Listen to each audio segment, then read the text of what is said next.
everybody. Welcome back to the Everyday Nut. I'm Joe. And I'm Jeff. Tonight's And topic is something that I found interesting as I'm looking into quotes and essays on it that it's very important to us, very timely. I think it's been topical for going on 5 years now, really longer than that, of course. But and what we're going to talk about is the paradox of tolerance, or the tolerance paradox. So, Joe, you had one interesting quote that I think sums up a lot of the questions we're going to raise. So, if you've got that in front of you, the original, well, the one we were just talking about from Chaput. Oh yes, from Archbishop Charles Chaput. The quote is usually phrased: "Evil preaches tolerance until it is dominant, then it tries to silence good." And there are other versions of that from other people, from other philosophers as well. Right. So since we're talking about philosophy, you can't really talk about philosophy without alcohol. So what are you drinking? Well, actually, I have tonight, very simple. It's a Tullamore Dew Irish whiskey in the Caribbean rum cask finish, Wow, which I have found in my exploration goes very well with York peppermint patties, particularly when they've been kept in the freezer, because the matching of alcoholic beverage to Halloween candy is an art form in itself. Extremely. We could do a whole video. We shouldn't. Somebody should do a whole video on. I've got a sort of a seasonal just a quick mixer of some Bullet bourbon, a splash of the Fever Tree ginger beer, and some apple cider. Very nice. And if I'd had a couple of extra moments before we were recording, I would have warmed it up. I think that would have been very nice. Oh, yeah. Well, I can tolerate that. Here's to you. Okay. Cheers. So I think we should probably start with philosopher Karl Popper's statement about the paradox of tolerance. Okay. And he wrote this in his 1945 book, The Open Society and Its Enemies, in volume 1, The Age of Plato, because he was talking about Plato's defense of benevolent despotism. And Popper wrote that unlimited tolerance must lead to the disappearance of tolerance. If we extend unlimited tolerance even to those who are intolerant, if we are not prepared to defend a tolerant society against the onslaught of the intolerant, then the tolerant will be destroyed in tolerance with them. Right. And so, yeah, there's an important point in that is that you're defending a tolerant society. You can be, and this paradox, the phraseology that we will come up over and over again in this discussion is you can be intolerant of intolerance. Yes. Because you are defending a tolerant society. You don't have to be tolerant of everything as long as you're defending a general tolerance of your in society. Yeah, and Popper went on to say that that as long as intolerant philosophies could be kept in check with rational argument and public opinion, right, there was no need to suppress them, but that intolerance, a tolerant society reserves the right to suppress intolerant philosophies that cannot be kept in check by rational argument, as I think we have seen in abundance and in considerable examples that rationality is insufficient for dealing with people who are batshit crazy intolerant. Well, and that's the thing. So many biases, prejudices, whatever are irrational on Yeah. the face of them.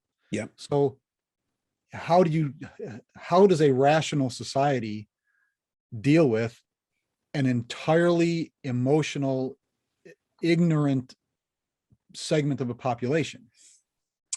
And I think that is in a lot of ways the question of our time.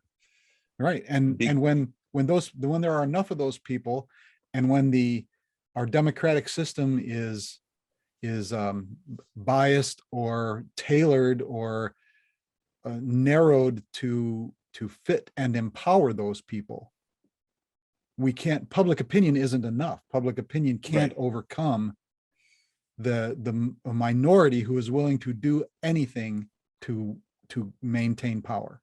Yes. And so I've long argued in favor of courtesy and rationality and patience, but there are times, just like Popper says, you should not automatically suppress intolerant positions if you can argue with them with rationality. But I've found that I've modified my views, because even though I have responded and made it a practice to respond to discourtesy with greater courtesy, because as my mother told me, that really pisses people off.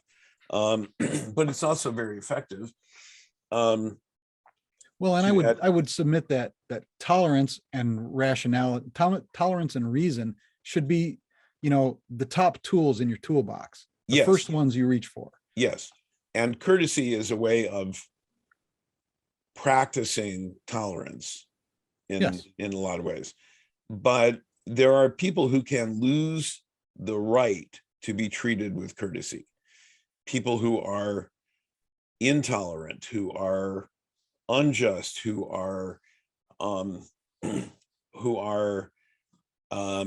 let's see, people who demonstrate no respect for people, demonstrate no empathy, indulge in insults, name calling, considers people who are courteous to be weak. When they consistently do that, they have lost the right to be treated with courtesy. By demonstrating that they represent and advocate for an intolerant society, they no longer deserve to be treated with tolerance and with courtesy. Yeah, I've got another quote here by somebody I've quoted that Everyday Night's quoted a few times, because his a lot of his philosophies and stuff fit well with our philosophies and the things that we talk about here. But G.K. Chesterton. Yeah. His quote, the quote I've got from him is, "Tolerance is the virtue of the man without convictions." Say they get tolerance is the virtue. Is the virtue of the man without convictions. But I think that what he's talking about there is not tolerance. He's talking about laissez-faire. Right. If and you tolerance have no is not the same as apathy. Right. If you'll stand for anything, you'll fall for anything. If you won't stand for something, you'll fall for anything. I'm terribly misquoting that. But. Right. But this is I think that this is the way some people see themselves, the hero, by saying, well, I'm standing by what I believe. If you're not willing to examine what you believe, standing by those beliefs is just obstinate. And and we see plenty of examples now with people arguing against the teaching of critical race theory in elementary school and public schools when it's not actually being taught there. Right. People believing, well, Stevie Wonder said it, when you believe in things you don't understand, it's trouble. Yeah. And there are people who believe, who, as somebody wrote, people are adamantly defending what they think is in the Constitution, but isn't actually there. Right. Or they're taking a narrow and self-serving definition from a passage or an amendment that has broad social, is aimed broadly and socially, and they are taking it as a personal right. Yes.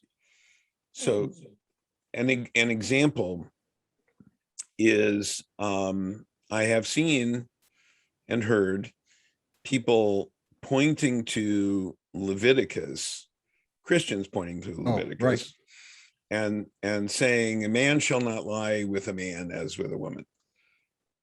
And first of all,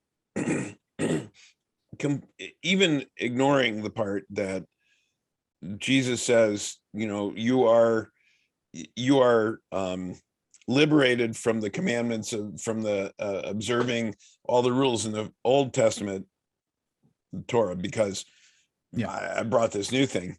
Even ignoring that, it's the result of a mistranslation. It is lie with a child, with a young boy, as with, so it's a prohibition against pedophilia.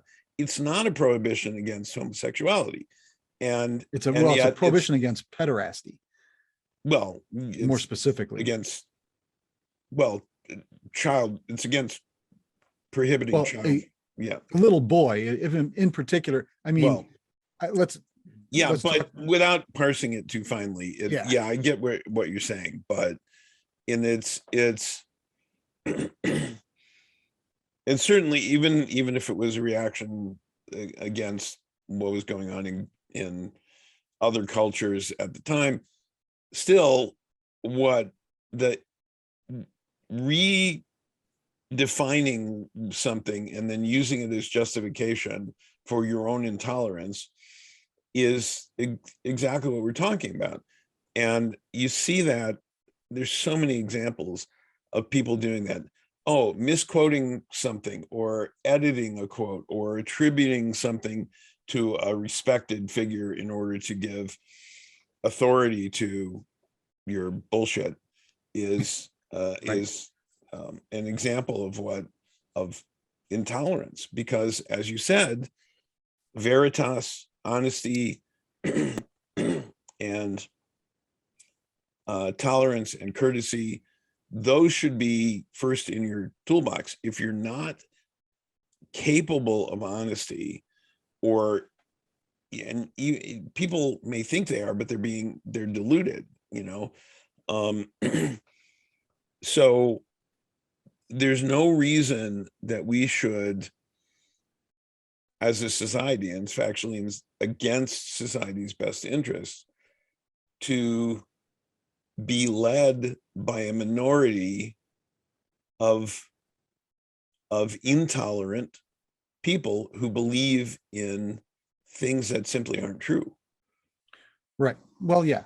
And for all of the people, I think, that talk about liberty, they want to claim liberty as their, well, we talk about cancel culture a little bit in some other podcasts, where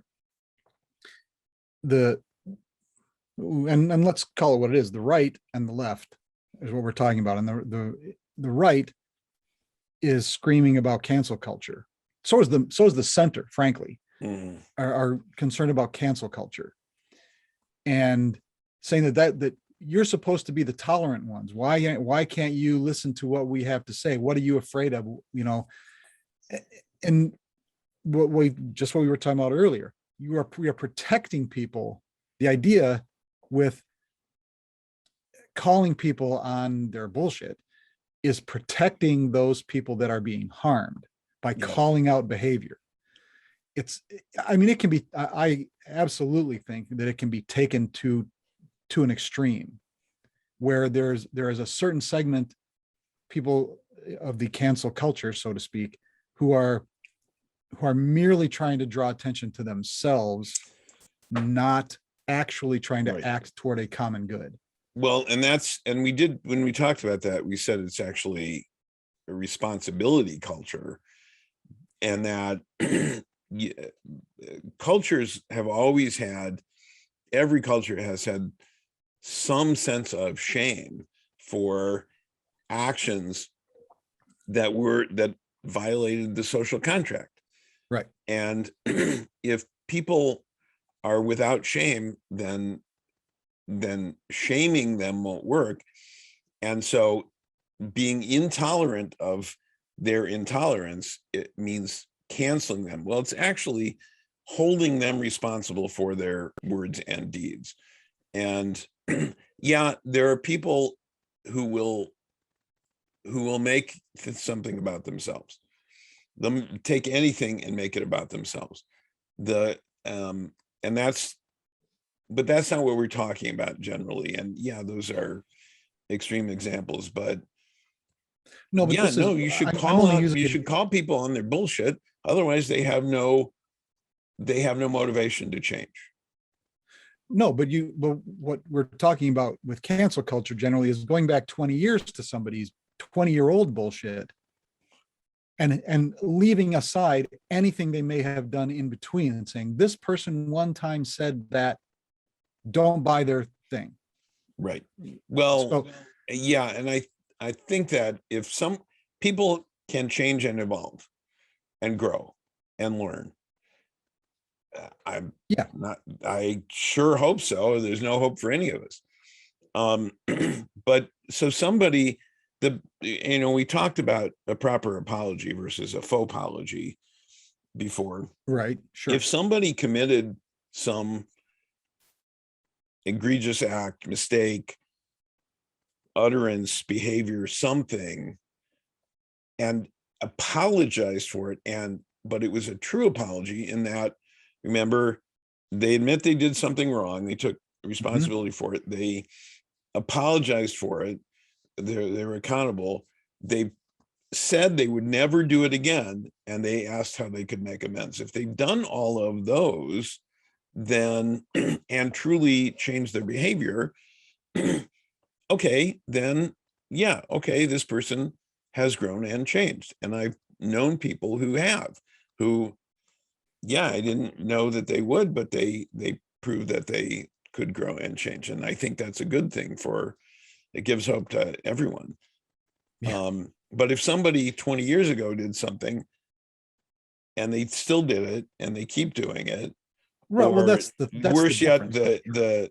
the But if they're still doing it, you don't have to go back 20 years. right. Is my But point. the 80-year-old politician who, when he was 60, did something and writes it off now to an indiscretion of youth. Yeah. Yeah. That's man, can I do that? Well, it's like the opening of WKRP in Cincinnati, where they're changing channels, and one of the channels has a little news blurb, says, although the senator maintained he was not intoxicated, he could not explain his nudity. And then he changed his channel. Right? Yeah, right. So really what there's another I found a good definition of tolerance. Joseph E. Osborne, and I don't know who that is, or what his claim to any kind of prominence is, but he says, tolerance is the positive and cordial effort to understand another's beliefs, practices, and habits without necessarily sharing or accepting them.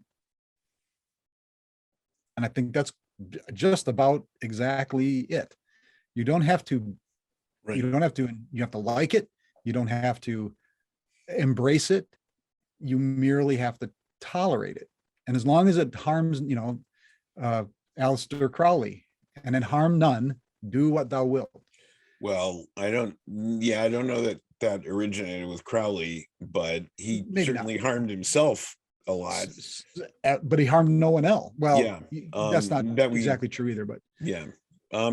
I think the question, though, of harm can also be viewed more broadly particularly in the age of social media. Because when someone criticizes something, say a person says, oh, and the election was stolen, and it's Right. demonstrably not true, or hey, I'm not saying it was stolen, but we need audits, we need to check everything, we need to, what they are doing is undermining confidence in the Right. legitimacy of the process. So they are doing a harm, but they're doing it in a Weasley way with deniability. Oh, I'm not saying it was, I'm just saying we need to check. No, it's been Well, yeah, checked. why wouldn't you want election security? Yeah, The but point is, we had election we have security. it. Yeah. Every security official we have says they were perfectly safe and secure. Why are we doing this? Yes. Well, because a lot of people A lot. think, Name one. yeah, exactly. Eat your dinner. Children are starving. Name one. Yeah, right. Well, they can have mine. Yeah. Yeah. I also think that going beyond tolerance to acceptance is important to understand. That if there are, because that's one of the things that people also misunderstand, that, oh no, somebody has a different culture, different religion, different beliefs, different behaviors, different foods, different language.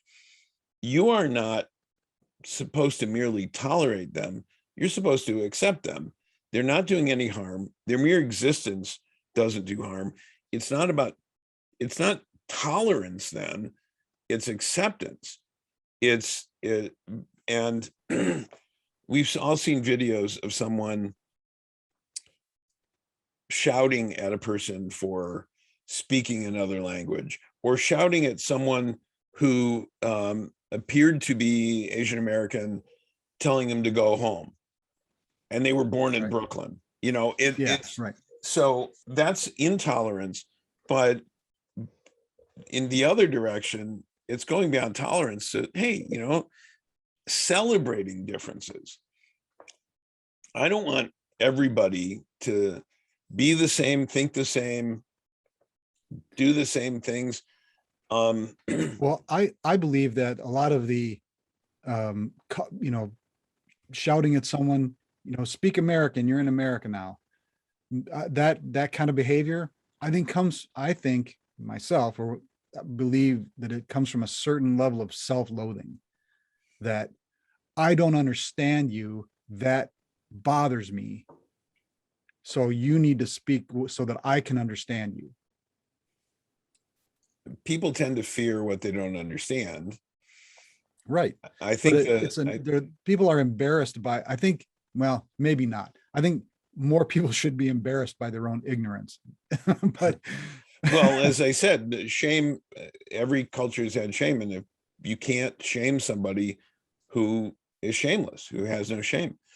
And I actually saw a video of someone shouting at someone to speak American or go home. And the person they were shouting at was a Native American who was speaking their yeah, right. indigenous language. It's Again, there's no rationale for that. no. We can't reason So, somebody out of that. and when you can't, as Popper said, when you can't deal with intolerance, you can't defend a tolerant society against the intolerant through the use of reason and public opinion, then other action is required.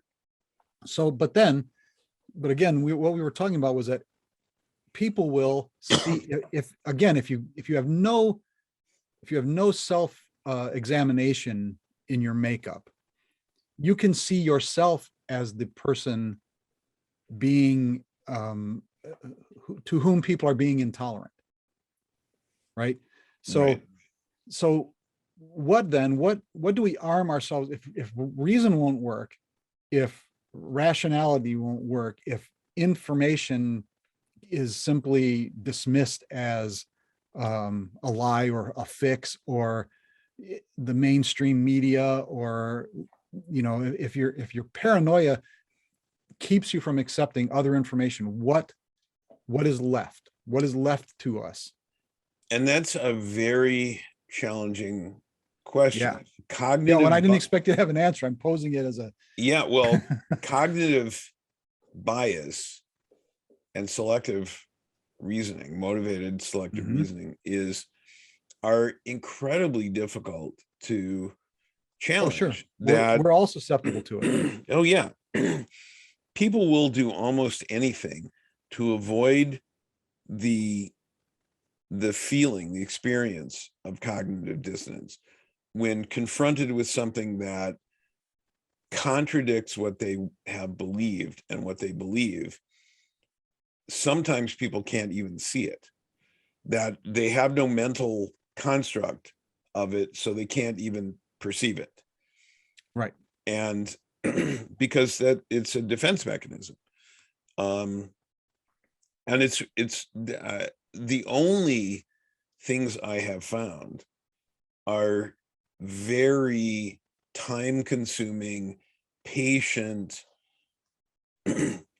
discussions with people that allow a person one by one person, that allows the person to discover information for themselves, to come to their own conclusions, because contradicting them just hardens their own opinion. Presenting someone with new facts has been shown to only harden their pre-existing conclusions, or opinions, I should say, because they're not conclusions based on rationality, but it will only serve to harden that. So leading someone to form their own revised conclusions, to discover truths for themselves, well, that's why people are in psychotherapy for years to do that. It is a very challenging process. So it can't be combated with, no, here's the facts. Oh yeah, I remember posting something once online, and I was citing peer-reviewed peer-reviewed high quality academic journal studies, and in this post, and a person responded, "Those are the worst. Peer-reviewed studies are the worst. You can't trust those." And I said, we have no basis for a discussion here. You won't accept what is generally accepted. What is generally accepted as provable or truthful or verifiable. Instead, preferring your own unverified inclusion or anecdotes, so I said, and there are times when there's no basis for discussion. Well, if there's no basis for discussion, we get to Popper's point, where you cannot refute intolerance with rationality. It's at that point, and then what do you do? And Popper even said, the irrational may forbid their followers to listen to rational argument because it's deceptive, and teach them to answer arguments by the use of their fists or pistols. Sound familiar? Yeah. January 6th, anybody? You can't trust them. Right. Everything, what is it? Everything Harry says is a lie. Yeah. Right. And so, Harry says, I'm lying. I'm lying. Actually, Star Trek episode, Mud's World, Harcourt Fenton Mudd, says, Kirk says to Norman, the coordinating Android, The everything. central processor. Yeah, everything Harry says is a lie. And then Harry says to Norman, I'm lying. But if everything he says is a lie, then he must be telling the truth. But if he's But he telling the can't- truth, then it's a lie, and then he short circuits. And once again, Kirk outwits a computer. I actually posted a little meme. I made an original meme, homebrewed meme that I posted to Facebook a while ago. Wow. Was a picture of that exact scene, and this was a few years ago during the former administration. That exact scene where Kirk is and Harcourt, Fenton, Mudd are standing on either side of Norman, and Norman's head is smoking, and Kirk is saying, and I labeled Kirk as House Dems, Mhm. and it said, "We want a $2,000 what was it, $2,000 incentive check." Mhm. And Harry Mudd was Trump, who said, "I want a $2,000 incentive check." And Norman was Senate Republicans. Yeah, and there, I've certainly known people, excuse me, certainly known people who presented their ideas in such a way that I wanted to disagree with them, no matter what they said, Right. just because of the way they did it.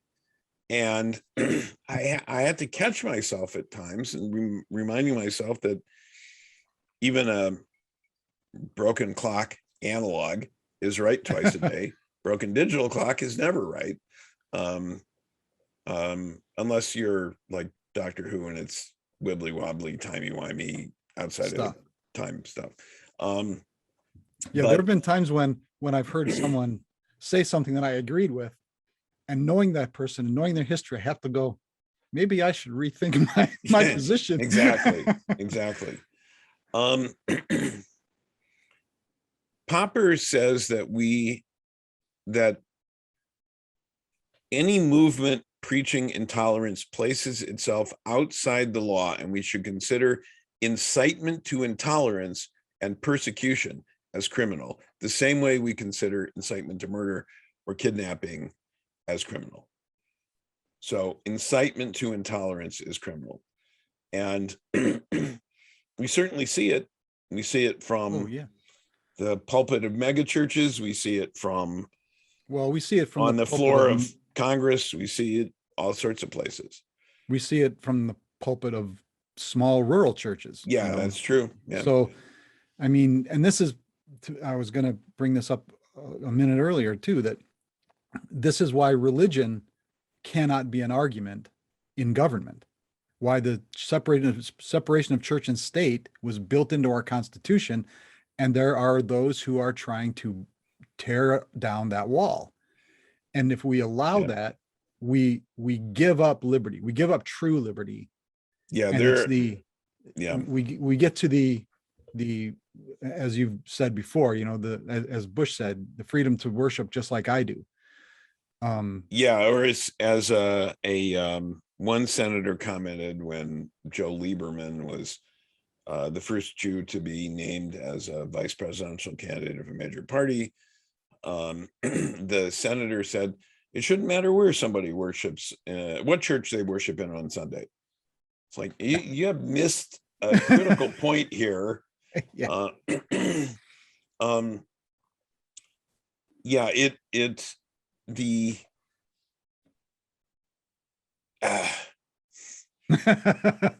frustration is real. It really is. And it's frightening to me. And I honestly think we are in an existential downward spiral. I think in this country. I think we are, because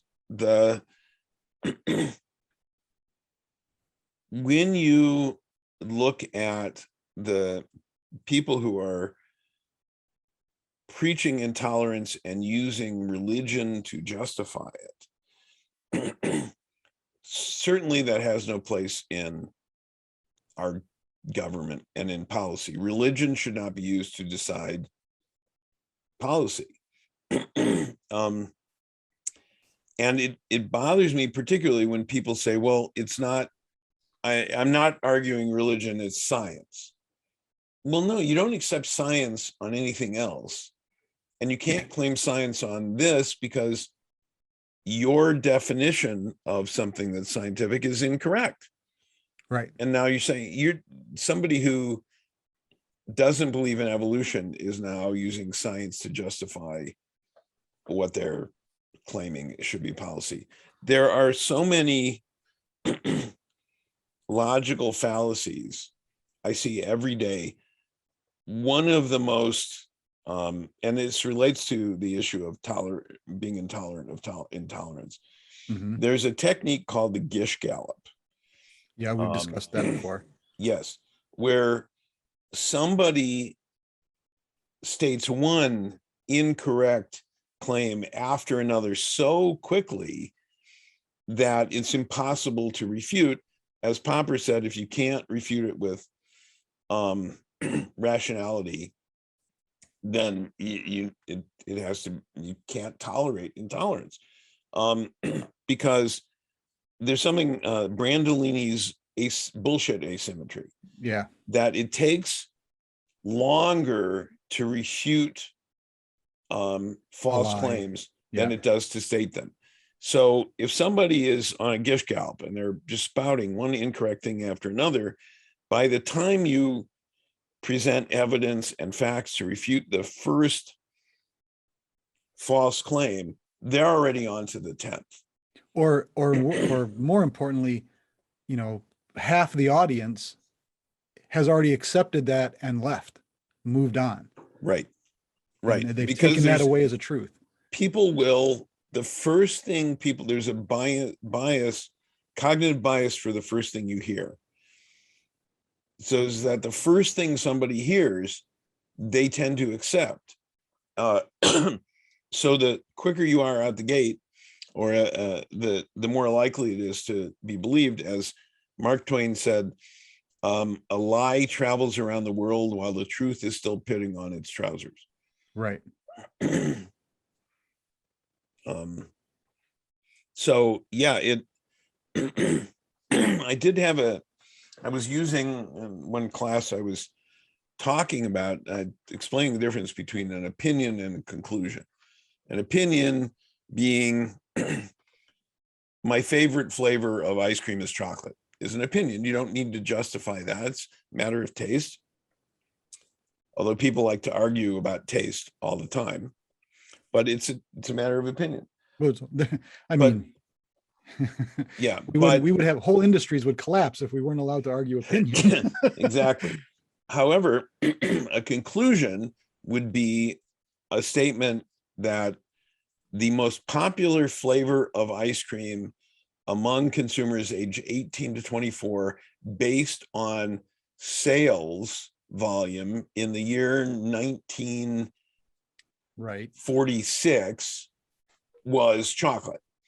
That's a conclusion based on data and verifiable facts and so on. So there's a difference between a conclusion and facts. So I was explaining this, and as an example, I just said, flat Earth. The Earth is not flat.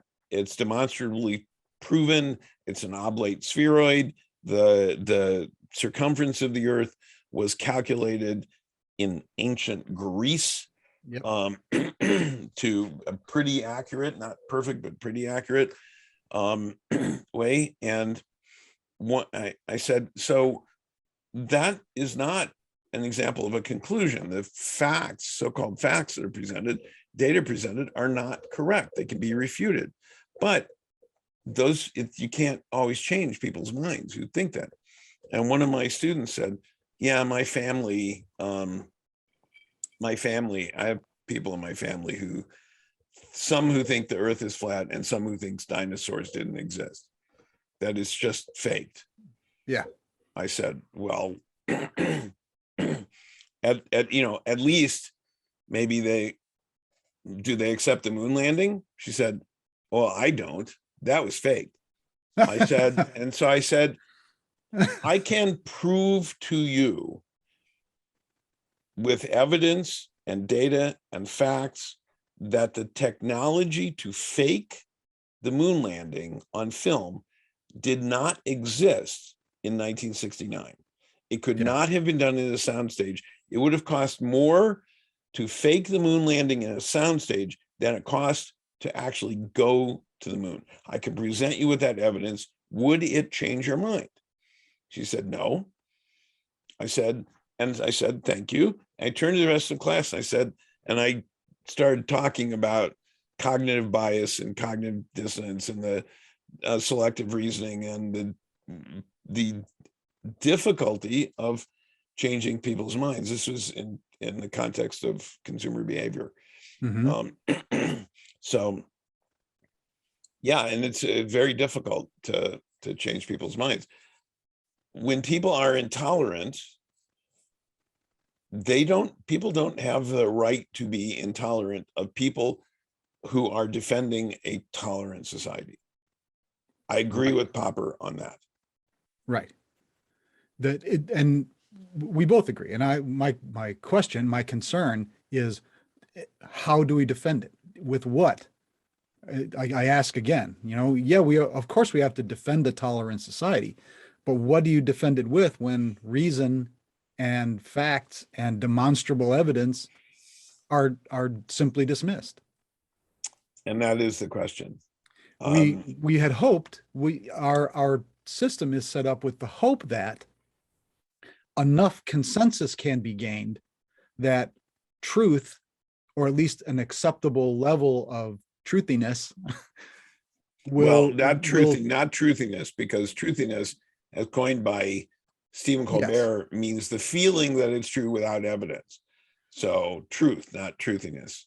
So, but what I'm getting at is that we have this whole system of government that was designed and worked pretty well for about 150 years of reaching a consensus, reaching a general idea of what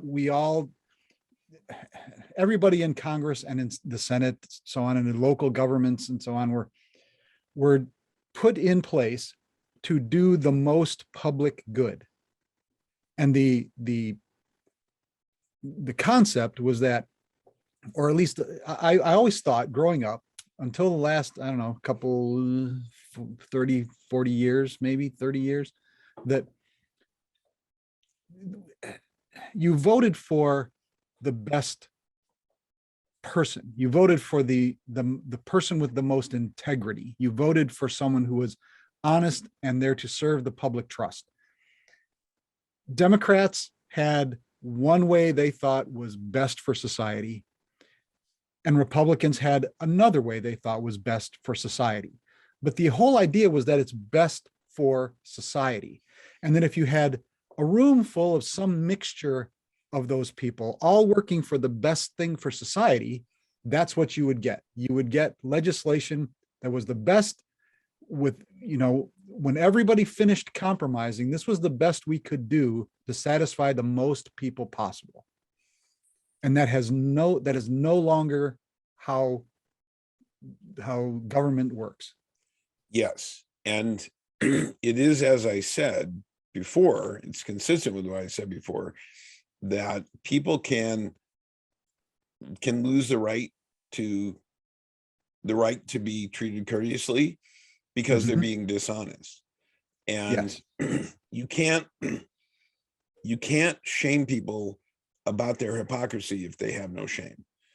And if people are not working for the public good, but claim they are, there are people who will believe them, even though it's demonstrably true that they're not. It is, what do we do about it? I wish I had an answer. Who do we need to get on the show here that has these answers? I don't. Samuel L. Jackson. Okay, I'd like to talk to Samuel L. Jackson just to talk to him. I would too. I want him to play me in the movie. that he would be that would make him extremely tolerant. So, yeah, and don't have an answer. I wish I did. I wish I knew what to do, but I'm not going to tolerate people whose intolerance is a threat to society, a threat to me, a threat to people I care about. That would be self-destructive. I know some of those people think that my existence is a threat to them. Well, that's another part of this, is that people who are being intolerant think that, or have convinced themselves that they are acting for the good of society, that this behavior, the mixing of the races multiculturalism is a threat. Yeah, is a threat. And that, to our way of life. Well, our way of life is an accident. It is an accident, brought about by a mixing of a bunch of cultures. Yes. And, and reaching that sort of consensus. And that consensus held for a long enough time that some people thought, well, this must be the right way. Yeah. And it's ignorant of history. It's ignorant of the facts. But so they justify their intolerance by saying, well, change is evil, that we have figured out the right way to do things, and witness how powerful this country has become based on these values that weren't ever really completely held anyway. Well, and it's an incomplete picture too. Yeah. And I always recall what William F. Buckley Jr. Yes.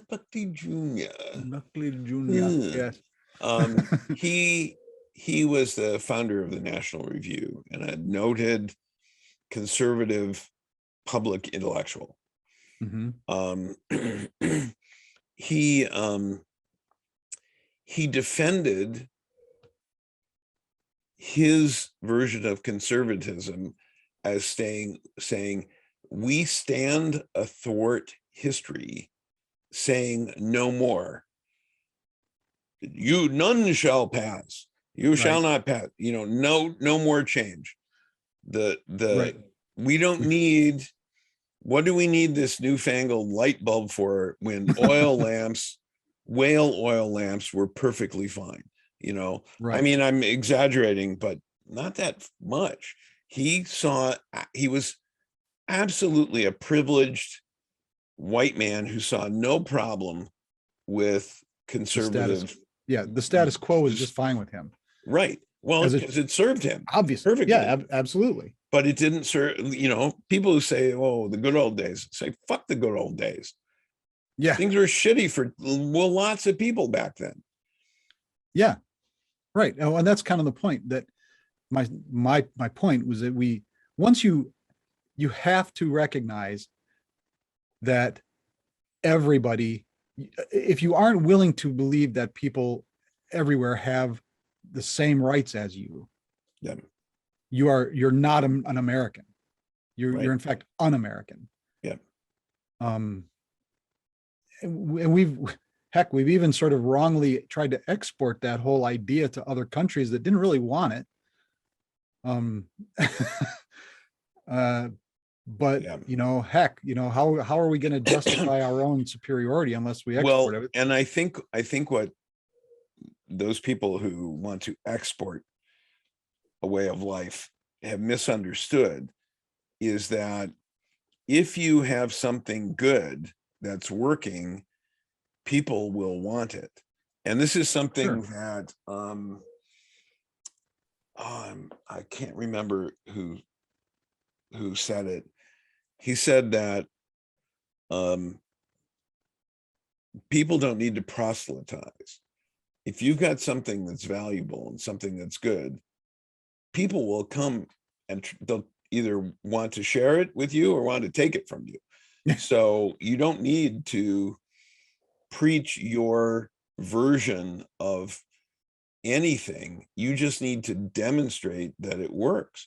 And I think that what has been lost among the nation building hawks who misled us into foreign wars and trying to impose some kind of American democracy on countries where empires go to die, is that no, people for a long time admired the United States, admired the multicultural, free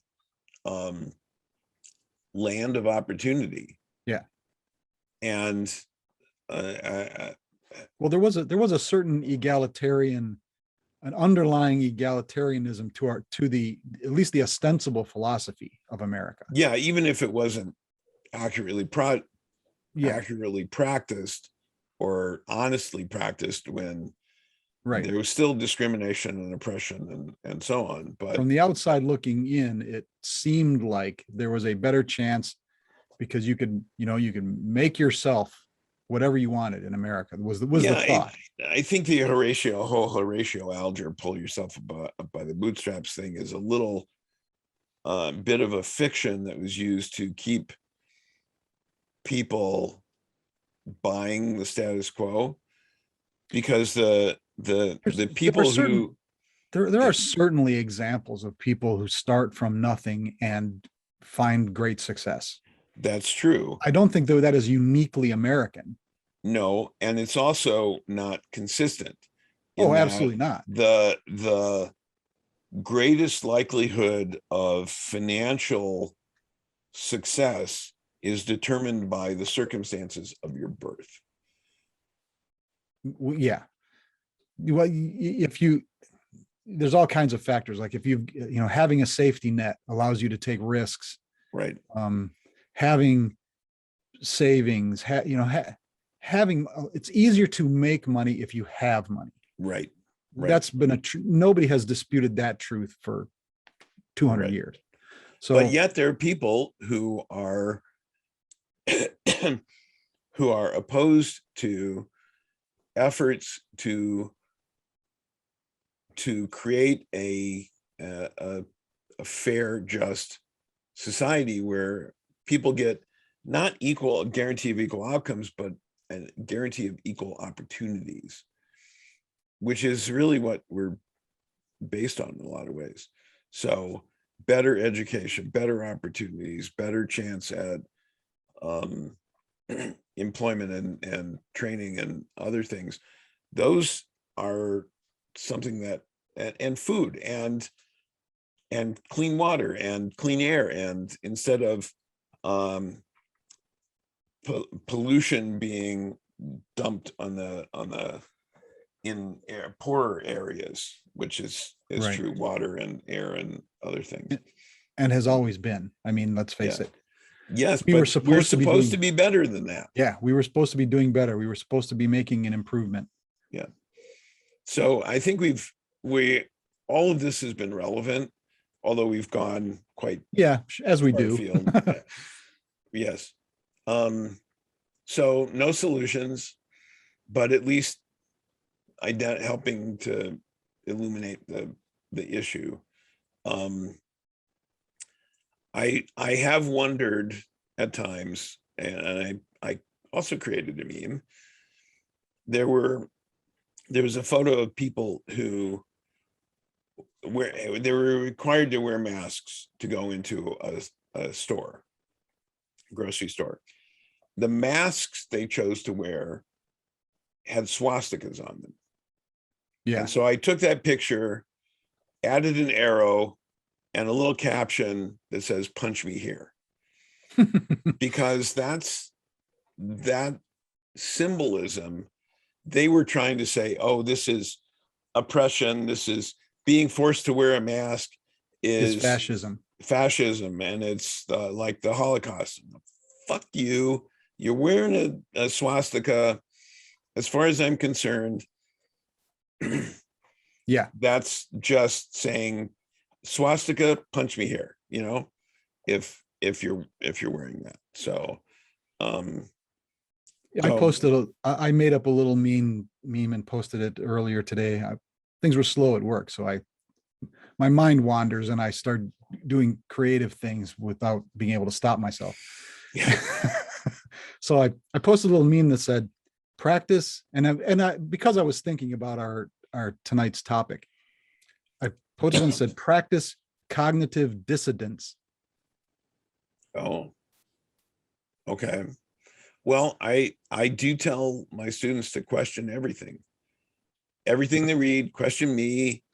If I can't, Question what you think. Question everything you yourself. think. Yep. Yeah. Question everything. I tell them that the textbook that I have questioned or disagreed with something on almost every page of almost every textbook I've ever read, and that they should be reading and listening to things with the same critical faculty, and they should question their own assumptions. And the only somewhat negative performance review I ever got, it's from a guy who he shouldn't have been my supervisor anyway, because he didn't know shit. Eventually he was fired for cooking the books, but he said to me in this performance review, he said, "You question assumptions." I said, "Thank you." He said, "No, it makes people uncomfortable." I said, I'm supposed to question assumptions. That's part of my job description. I'm supposed to challenge thinking and the way things have always been done and come up with new ideas and challenge assumptions. By its, I mean, that's, forget your job, by the nature of an assumption, somebody should question it. Well, yeah, but I was a creative director in an advertising agency. I was supposed to question assumptions. And he said, "Well, it makes people uncomfortable." I said, "That's their problem. They need to get over their discomfort and get on board with thinking differently. Because if we do the same thing we've always done, we'll get the same results we've always gotten. And that's not good. We need to do better." Didn't make a difference. So, well, because it made him uncomfortable. And I still hear that same uncomfortable argument. We can't have, I heard someone, a parent in an interview says, "I don't want them teaching my child that Andrew Jackson was a bad guy." but he was. Even he was a racist, evil racist motherfucker. Oh, I mean, and forget he was president, but he was still, as his contemporaries hated him. Yeah, he was a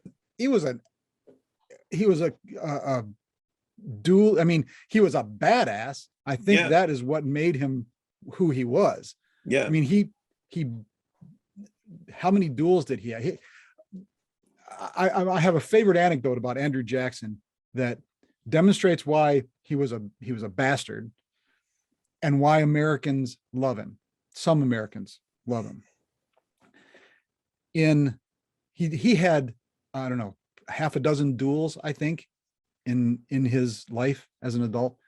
And one, we get into a little bit of the etiquette of the duel here. When you're dueling with pistols, the idea of dueling with pistols had nothing to do with actually shooting each other.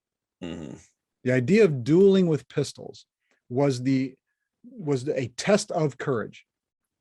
It was the willingness to stand and face the gun of another individual in defense of your honor or your idea or whatever, right? So you challenge someone, it's because they have offended your honor. And the only way to regain your honor is to face them down. And the hope is that they will not pick up your challenge, right? But if they do, you are both now required to face each other. And that's why we talk about in the end of a duel whether honor was served. If both people stand and fire their pistols, honor is served. You have proven that you have the courage of your convictions. I've proven I have the courage of mine. And that's all that was necessary for the duel. Andrew Jackson, in one duel, facing, they paced off, turned. His his opponent fired away, did not fire at Jackson, fired away, and stood there. Jackson pointed his pistol at him, and it misfired. He pointed right at him. It misfired. He cocked it again and fired it again and killed him. So honor was not the point for Andrew Jackson. Yeah. Killing that son of a bitch was. Yes. And that demonstrates the kind of person he was. Yeah. That is a very distilled, view of someone's character right there. Yeah. Because by pulling that trigger, honor had been served.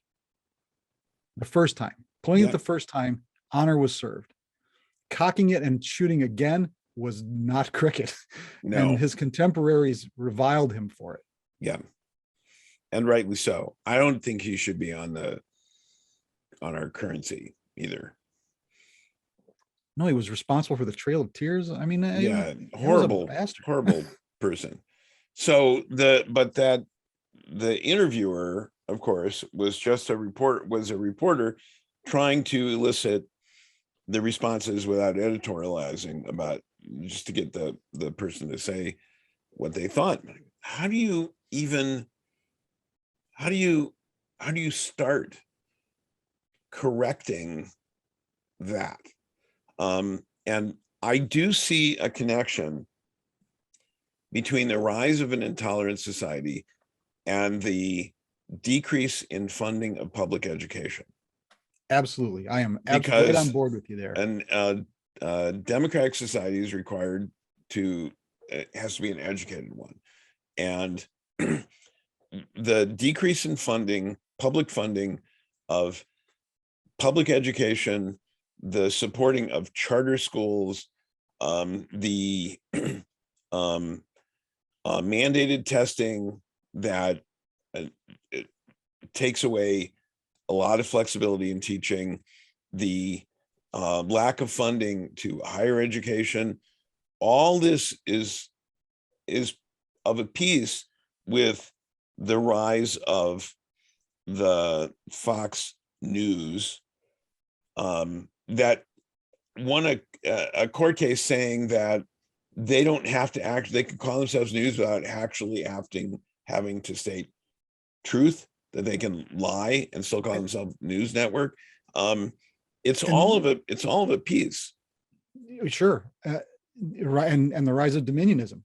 Oh, so those motherfuckers, those dominionist motherfuckers who think that this should be a theocracy under their control, and that Jesus was somehow, when he said, the helping the poor and doing all of that, that what he was actually saying was these guys should own all the levers of power and money in the world and take over, so that they can bring about the second coming of Jesus. Right. I mean, and that's the reason that they support Israel, because the Jews have to all go to Israel, so at the end times they can all die and Jesus can come back. It's superstitious claptrap in the most terrifying way. Yeah. I have a lot of respect for people I know who are followers of Jesus, rather than some of the versions. They follow Jesus's teachings about tolerance, sure, and kindness and service and all of those things, and are not in the ilk of the modern day intolerant movements that evoke the name of Jesus to justify their bullshit. Right. So yeah. And here we are proving our own points about being intolerant of intolerance. Exactly. But I think at this point we're going to start repeating ourselves. Yeah, I think with just more vehemence. And I think that I need another one of these to this. I haven't quite finished mine, but I think this is a good time. So like you said, most of the time we don't offer hard and fast answers and critically thought out solutions on our show. But we want to raise the questions. We're not trying to tell you how to think. We're just trying to get you to think. So hopefully we've done some of that. If you don't like what we said, put it in the comments. Recommend it to all your friends that you ought to get a load of these guys. Yeah. And if you want to debate with us the virtue of tolerating intolerance, I welcome you to do so. Absolutely. We will send a camera to your house. Yep. Welcome you to do so. So I think that's it. So is that it? I think that's it. I think that's it. I think that's it too. So until next time, we see you. Like, share, comment, and be thou a good night and true.